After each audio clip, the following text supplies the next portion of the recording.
Hello everyone, I'm ankurshivbhandari and welcome to the first episode of The Shopper in Shorts. So what is this, The Shopper in Shorts?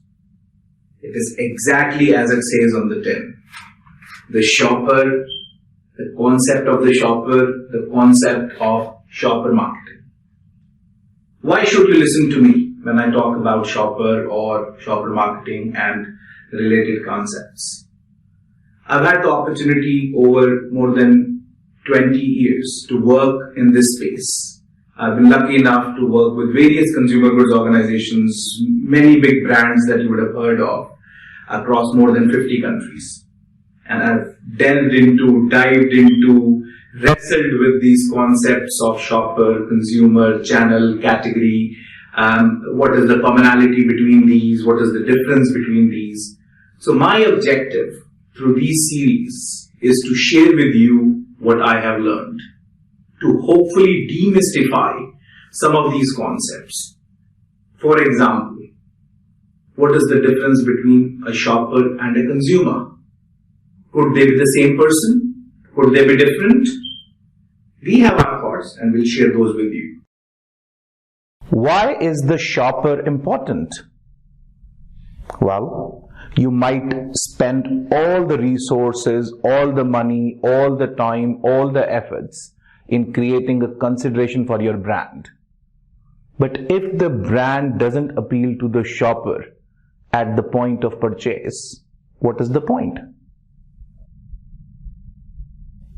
At the point of purchase, or the last 50 yards, or the first moment of truth, and there are multiple different ways to describe it, where a shopper engages with the brand and actually purchases it.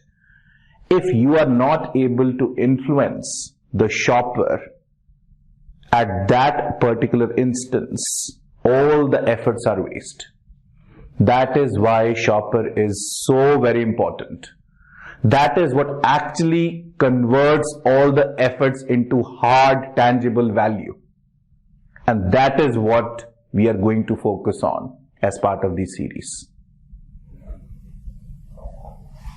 The concept of category. What is a category? Do you have a kitchen at home? Most probably you do. How do you put your utensils in your kitchen? Do you put maybe 4 spoons in one cupboard and 6 spoons in another cupboard and another 7 or 8 spoons in that cupboard under the sink? Maybe not. I am guessing that most probably you put all the spoons together. There might be, 1 or 2 instances where that's not the case, but largely that is what would happen. You'll most probably put your pots and pans together.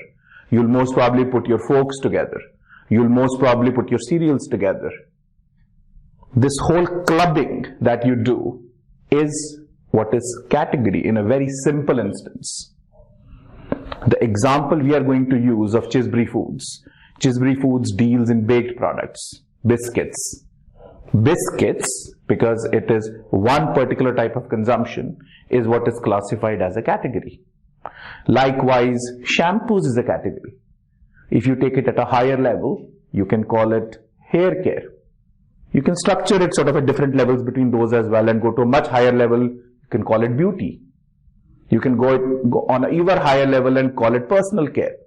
But ultimately, clubbing, structuring products according to similar characteristics of the purpose they solve is what helps define a category. And this whole concept and the role it plays in shopper marketing is so beautiful. And that is what we will be talking about as one of the key ingredients of this whole concept of the shopper and the shopper in shorts. So over the next initial 2 or 3 episodes, we'll be talking about some of these basic concepts: the shopper, the consumer, category, channel, what is trade marketing, what is shopper marketing, what is customer marketing, what are the similarities, what are the differences. And to talk about all of these, we will be using our 7-step shopper marketing framework, which you see here. And at this point, I would like to thank people across the world who provided input into the refinement of this 7-step shopper marketing framework. So this framework will guide these series, but we'll talk about various concepts, live case studies, what is happening in the world, current concepts, but largely we'll be focusing on the shopper.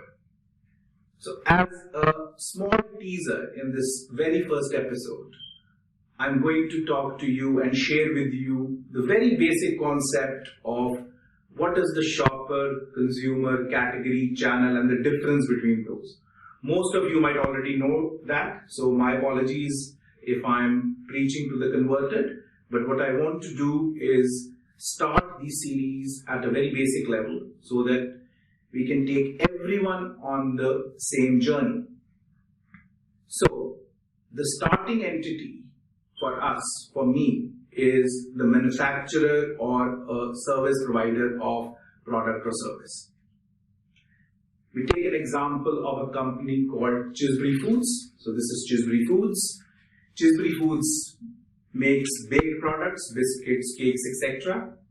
So Chisbury Foods is the manufacturer in this situation. It could be a service provider providing some other service in another situation. So Chisbury Foods is the manufacturer. The entity that Chisbury Foods sells to. So let's say Chisbury Foods is selling to retailers in the UK. It could be Tesco, it could be Asda, it could be a make-believe retailer, Walco, for example. So Walco or Tesco or Asda is or are the customers of Chisbury Foods. So Chisbury Foods, the manufacturer, Tesco, Asda, Walco, the customers. A mother who goes to buy these particular Chisbury Foods biscuits in a Walco is the shopper. The child who might consume this particular biscuit is the consumer. So for us, there is a very clear distinction between manufacturer, customer, shopper, and consumer. What is a channel? A set of customers who have same characteristics are the channel. So if it is Tesco, Asda, for example, in the UK, that is something that you can call as a multiple retail channel or a grocery channel. So likewise, you can have convenience channel, you can have a club channel, you can have an online channel, for example, Amazon. So that is the role that channel plays. So I've talked to you about 5 key concepts: manufacturer or service provider, a channel, a customer, a shopper, and a consumer. So at a very basic level, that is what it is. Difference between shopper and consumer, we very strongly believe that they are totally two different, distinct entities. Even if a shopper is buying something to consume themselves, we still believe that they need to be treated separately as a consumer and a shopper. Because the journey they would be going on when they're thinking about consumption would be very different to the journey they'll be going on when they're thinking of shopping for a particular product. But anyway, we will talk about these concepts in detail. So in summary, over the next few episodes of this series, we will talk about the basic concepts surrounding the shopper, trade marketing, shopper marketing, etc. And then we'll get into live examples and what is happening in the world of shopper marketing. Do join us on these future episodes as well. Do subscribe to our channels, and if there are any particular topics you want us to address, please do let us know and we'll try to address them. But thank you so much for watching, and we're very excited to be bringing this series, The Shopper in Shorts, to you, and we'll try to talk about the shoppers across various channels, across various countries during this series. Keep listening, do keep joining us. See you next time. Thank you.